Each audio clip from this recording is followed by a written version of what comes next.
السلام علیکم ورحمۃ اللہ وبرکاتہ۔ بسم اللہ الرحمن الرحیم۔ امام بخاری ریسرچ اکیڈمی علی گڑھ سے شائع ہونے والے ہفت روزہ الجمعہ میگزین 23 رمضان 1447 ہجری مطابق 13 مارچ 2026 کے مضامین کی آڈیو ریکارڈنگ پیش خدمت ہے۔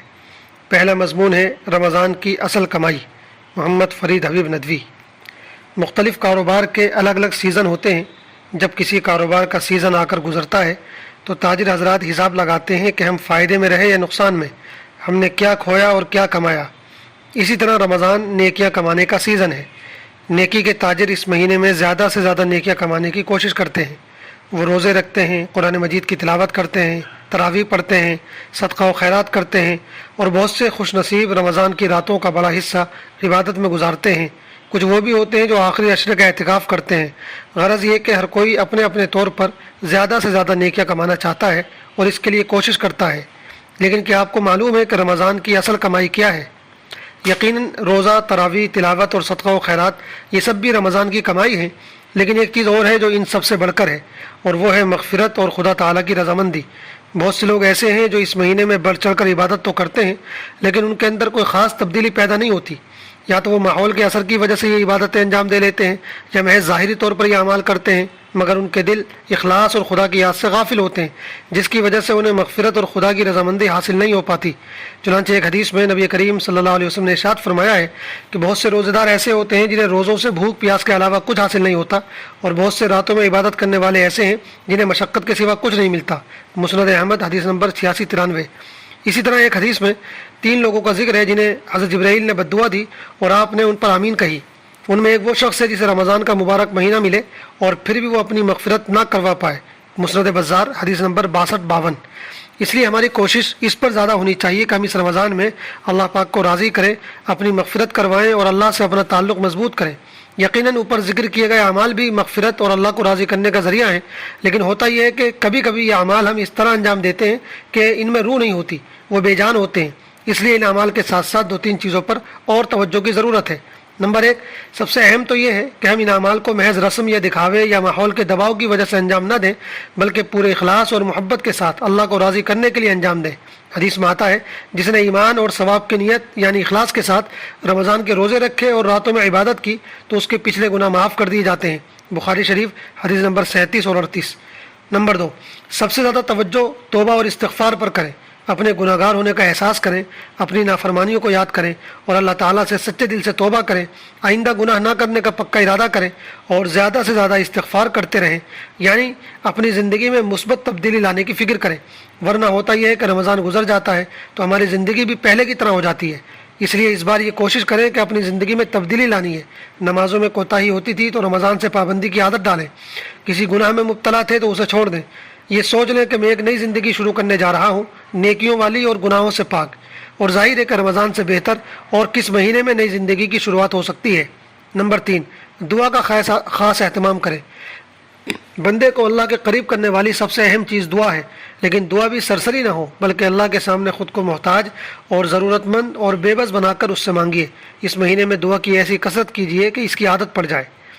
اگر ہم اس ماہ مبارک کو اوپر ذکر کی گئی باتوں پر عمل کرتے ہوئے گزار لیں تو انشاءاللہ امید ہے کہ ہم رمضان میں اصل کمائی کرنے والوں میں شامل ہوں گے۔ اللہ تعالی ہم سب کو عمل کی توفیق عطا فرمائے، آمین۔ دوسرا مضمون ہے رمضان کا آخری عشرہ، محمد فرید حبیب ندوی۔ یوں تو رمضان کا ہر دن بلکہ ہر لمحہ بڑا قیمتی ہے، ہر وقت اللہ کی رحمتوں کی بارش ہوتی رہتی ہے، لیکن اس کے آخری 10 دن نہایت ہی قیمتی اور خصوصی فضیلت اہمیت رکھتے ہیں، کیونکہ انہی میں شب قدر آتی ہے اور انہی 10 دنوں میں اعتکاف کی عبادت بھی ہے۔ اس لیے ان دنوں کی بہت زیادہ قدر کرنے کی ضرورت ہے۔ یہی وجہ ہے کہ اللہ کے رسول صلی اللہ علیہ وسلم ان 10 دنوں میں خاص طور سے اپنے آپ کو عبادت کے لیے فارغ کر لیتے تھے، بلکہ اپنے گھر والوں کو بھی ان میں خوب عبادت کرنے کی تلقین فرماتے تھے۔ شب قدر کی فضیلت کے بارے میں قرآن مجید سے 5 باتیں معلوم ہوتی ہیں۔ نمبر 1، قرآن مجید اسی رات میں لوح محفوظ سے نیچے والے آسمان پر ایک ساتھ اتارا گیا، پھر حضرت جبرائیل علیہ السلام اسے 23 سال تک تھوڑا تھوڑا کر کے اللہ کے رسول پر نازل کرتے رہے۔ نمبر 2، یہ رات 1000 مہینوں سے بہتر ہے۔ نمبر 3، اس رات میں خصوصی طور پر فرشتے اترتے ہیں جن میں حضرت جبرائیل بھی ہوتے ہیں۔ نمبر 4، اس رات میں سارے معاملات کے بارے میں اللہ تعالیٰ کے فیصلے فرشتوں کے سپرد کر دیے جاتے ہیں، جیسے انسان کی عمر کیا ہوگی، اس کی موت کب اور کیسے آئے گی، اسے روزی کتنی ملے گی، بارش کتنی ہوگی، وغیرہ وغیرہ۔ نمبر 5، یہ پوری کی پوری رات خیر و سلامتی کی رات ہے۔ شب قدر کون سی رات ہے؟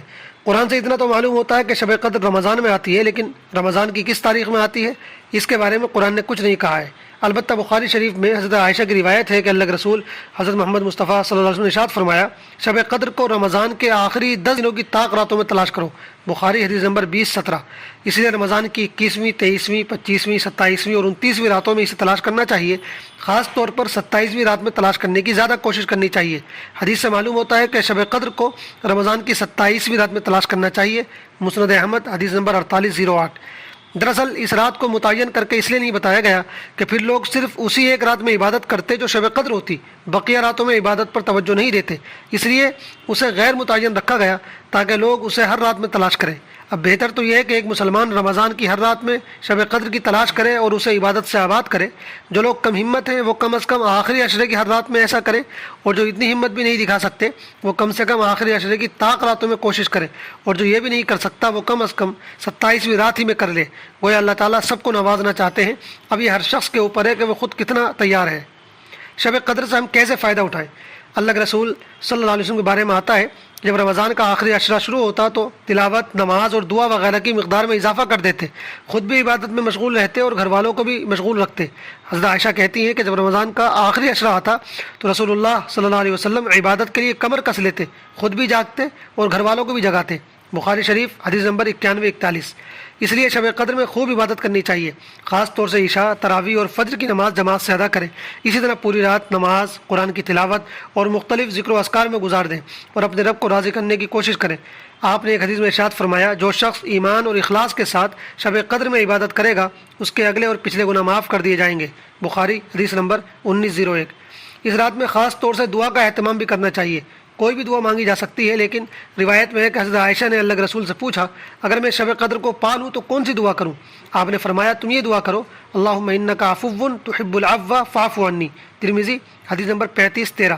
اس لیے یہ دعا خوب مانگنی چاہیے۔ اس کا ترجمہ یہ ہے، اے اللہ آپ معاف کرنے والے ہیں، معافی کو پسند کرتے ہیں، اس لیے مجھے معاف فرما دیجیے۔ آخری مضمون ہے صدقہ فطر۔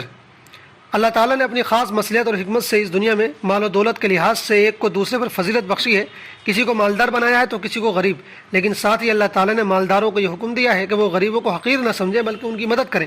اگر خوشی کا موقع ہے تو ایک مالدار مسلمان کے لیے یہ مناسب نہیں ہے کہ وہ تو خوشی منائے اور اس کا غریب بھائی خوشی کے موقع پر بھی پریشانی میں رہے۔ اس لیے شریعت میں خوشی کے موقع پر سماج کے غریب افراد کو بھی یاد رکھنے کا حکم دیا گیا ہے۔ صدقہ فطر کو واجب کرنے کا مقصد بھی یہی ہے کہ سماج کے غریب لوگ بھی عید الفطر خوشی کے ساتھ منا سکیں۔ صدقہ فطر کے مقاصد۔ حدیث سے صدقہ فطر کے 2 مقاصد معلوم ہوتے ہیں۔ نمبر 1، غریبوں کی مدد کر کے عید کی خوشی میں ان کو شریک کرنا۔ نمبر 2، روزے میں جو کمی کوتاہی رہ گئی ہو اس صدقے کے ذریعے اس کمی کو پورا کرنا۔ سنن ابو داؤد حدیث نمبر 1609۔ چند ضروری مسائل۔ نمبر 1، صدقہ فطر ہر اس مسلمان پر واجب ہے جس کے پاس نصاب یعنی 612 گرام چاندی کے برابر مال ہو۔ اس کے واجب ہونے کے لیے مال پر 1 سال گزرنا شرط نہیں ہے، نہ ہی مال کا تجارتی ہونا اور مال والے کا عاقل و بالغ ہونا شرط ہے۔ نمبر 2، صدقہ فطر واجب ہونے کے لیے روزے دار ہونا شرط نہیں، اس لیے جس نے رمضان کے روزے نہ رکھے ہوں اس پر بھی صدقہ فطر واجب ہے۔ نمبر 3، صدقہ فطر ان سب لوگوں کو دیا جا سکتا ہے جنہیں زکوٰۃ دی جا سکتی ہے۔ نمبر 4، رمضان شروع ہونے کے بعد کبھی بھی صدقہ فطر ادا کیا جا سکتا ہے، البتہ عید سے پہلے ادا کر دینا بہتر ہے۔ نمبر 5، عاقل بالغ اولاد کی طرف سے صدقہ فطر ادا کرنا باپ پر ضروری نہیں ہے، لیکن اگر باپ ادا کر دے تو درست ہو جائے گا۔ نمبر 6، نابالغ بچے کے پاس اگر نصاب کے برابر مال ہو تو ان کے مال سے صدقہ فطر ادا کیا جائے گا، اور اگر ان کے پاس نصاب کے برابر مال نہ ہو تو ان کے والد ان کی طرف سے ادا کریں گے۔ نمبر 7، حدیثوں سے معلوم ہوتا ہے کہ صدقہ فطر میں گیہوں، کھجور، کشمش، پنیر اور جو میں سے کوئی بھی چیز دی جا سکتی ہے۔ گیہوں سے نکالنا ہو تو 1.25 کلو یا اس کی جو قیمت بنتی ہو اس کے حساب سے رقم ادا کر دی جائے، اور اگر کھجور یا کشمش یا پنیر یا جو سے نکالنا ہو تو 3.5 کلو یا اس کی جو قیمت بنتی ہو اس کے حساب سے رقم ادا کر دی جائے۔ ایک اہم بات، اس حدیث میں غور کرنے سے معلوم ہوتا ہے کہ اللہ کے رسول صلی اللہ علیہ وسلم نے لوگوں کی حیثیت کے مطابق صدقہ فطر ادا کرنے کا حکم دیا ہے۔ جو لوگ خوشحال اور پیسے والے ہیں ان کو کھجور، کشمش، پنیر یا جو سے صدقہ فطر ادا کرنا چاہیے، اور جو لوگ کم پیسے والے ہوں وہ گیہوں سے نکال دیا کریں۔ لیکن ہمارے سماج میں عام طور سے ہر طرح کے لوگ 2.25 کلو گیہوں یا اس کی قیمت کے برابر رقم ادا کر دیتے ہیں، جو شریعت کی روح اور مزاج کے خلاف ہے۔ اس لیے خوشحال لوگوں کو کشمش یا کھجور یا پنیر یا جو کو معیار بنانا چاہیے اور 3.5 کلو کی جو قیمت بنتی ہو اس کے حساب سے رقم ادا کرنی چاہیے، تاکہ غریبوں کا زیادہ سے زیادہ فائدہ ہو۔ والسلام علیکم ورحمۃ اللہ وبرکاتہ۔